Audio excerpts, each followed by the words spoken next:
নমস্কাৰ বন্ধুসকল, স্বাগতম জনাইছো মোৰ ৰঙনীয়া ভিডিঅ' আৰু আপোনালোকে চাই আছে মোৰ ইউটিউব চেনেল। আৰু আজি মই ক'বলৈ গৈ আছো গুগল পে'ৰ কথা। আৰু গুগল পে' এনেকুৱা এটা চিষ্টেম আহি গৈছে, যিটো চিষ্টেম আপোনালোকে জানিলে আচৰিত হ'ব। আৰু সেই চিষ্টেমটো হয়তো বহুতে কৰিছে, হয়তো বহুতে কৰা নাই। যিসকলে কৰা নাই সেই ভিডিঅ'টো আজি এই ভিডিঅ'টোৰ পৰা আপোনালোকে সেই চিষ্টেমটো কৰি ল'ব পাৰিব।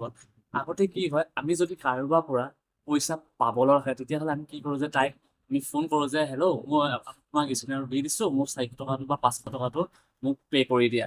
ত' কেতিয়াবা কি হয়, তেওঁলোকে হয়তো 400 টকাই দিয়ে, হয়তো কেতিয়াবা আপোনালোকে কেতিয়াবা হয়তো তেওঁ আপোনালোকে 100 টকা কমো দিব পাৰে। কিন্তু এতিয়াৰ পৰা আৰু চিন্তা নাই, আপোনালোকে যিটো যিটো পাবলৈ থাকে বা যিটো দিবলৈ থাকে আৰু সেইটোৱে দিব লাগিব। তাত এটকা কমো দিব নোৱাৰে, এটকা বেছিকেও দিব নোৱাৰে। কেনেকৈ এই চিষ্টেমটো আপোনালোকে কৰি ল'ব, ত' আজি এই ভিডিঅ'টোত মই আপোনালোকক সকলোখিনি জনাই আছো। কি কৰিব, আগতে আমি কি কৰো, যদি আগতে আমি কাৰোবাৰ পইচা পাবলৈ থাকে কি কৰো, কেতিয়াবা আমি গুগল পে'টো যাওঁ।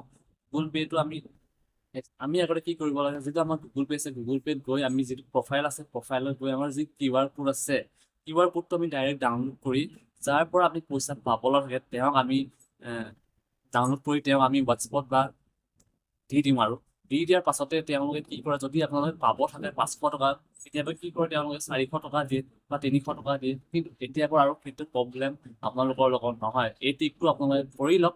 আৰু এই টিকটো কৰি লোৱাৰ পাছতে আপোনালোকে 400 টকা পাব লগা থাকিলে তেওঁ আপোনাক 400 টকাই দিব। তাতকৈ এটকা বেছিও দিব নোৱাৰে বা এটকা কমো দিব নোৱাৰে। ত' কেনেকৈ এই চিষ্টেমটো কৰিব তাৰ বিষয়ে আজি সকলোখিনি মই আলোচনা আছো। যদি এতিয়ালৈকে ভিডিঅ' চাই আছে তেতিয়াহ'লে লাইক, কমেণ্ট, শ্বেয়াৰ কৰি চেনেলটো এতিয়ালৈকে ছাবস্ক্ৰাইব কৰা তেতিয়াহ'লে ছাবস্ক্ৰাইব কৰি লওক, কিয়নো মই এনেকুৱা ইনফৰ্মেটিভ ভিডিঅ' সদায় আপোনালোকৰ কাৰণে আনি থাকিবলৈ চেষ্টা কৰি থাকিম। ত' কি কৰিব, আপোনালোকে প্ৰথমে আপোনালোকৰ যি গুগল পে'টো থাকে, গুগল পে'টো অন কৰি ল'ব। আৰু অন কৰি লোৱাৰ পিছতে আপোনালোকৰ যি প্ৰফাইলৰ স্ক্ৰীণ থাকে সেই স্ক্ৰীণটো অপেন কৰি ল'ব। আৰু অপেন কৰি লোৱাৰ পাছতে আপোনালোকে কি কৰিব, ওপৰত যি ৰাইট চাইডে আপোনালোকে 3টা ডট দেখিছে, সেই 3টা ডটত আপোনালোকে এনেকৈ ক্লিক কৰি দিব। আৰু ক্লিক কৰি দিয়াৰ পাছতে আপোনালোকে দেখিব প্ৰথমতে দেখিব ছেট এমাউণ্ট। আৰু যিটো আপোনালোকে ছেট এমাউণ্টত দেখিছে, সেই ছেট এমাউণ্টত আপোনালোকে ধৰি লওক 500 টকা কাৰোবাৰ পৰা পাব লগা আছে, তেতিয়াহ'লে আপোনালোকে ইয়াতে 500 টকা আপোনালোকে এনেকৈ টাইপ কৰি আপোনালোকে অ'কে কৰি দিব।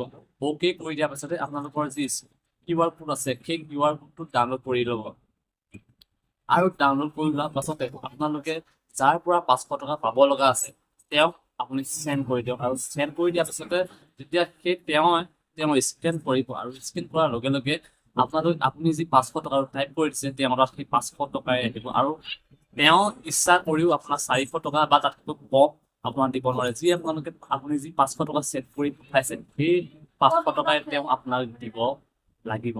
তাতকৈ আপোনাক হয়তো এটকা কমো দিব নোৱাৰে, বেছিকেও দিব নোৱাৰে। আপোনাক 500 টকা আপুনি যি লিখি পঠাইছে সেই 500 টকাই দিব লাগিব।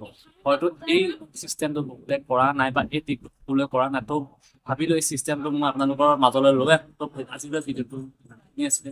যদি চাই ভাল পালে তেতিয়াহ'লে লাইক, কমেণ্ট, শ্বেয়াৰ, আৰু যদি চেনেলটো ছাবস্ক্ৰাইব তেতিয়াহ'লে ছাবস্ক্ৰাইব কৰি ধন্যবাদ।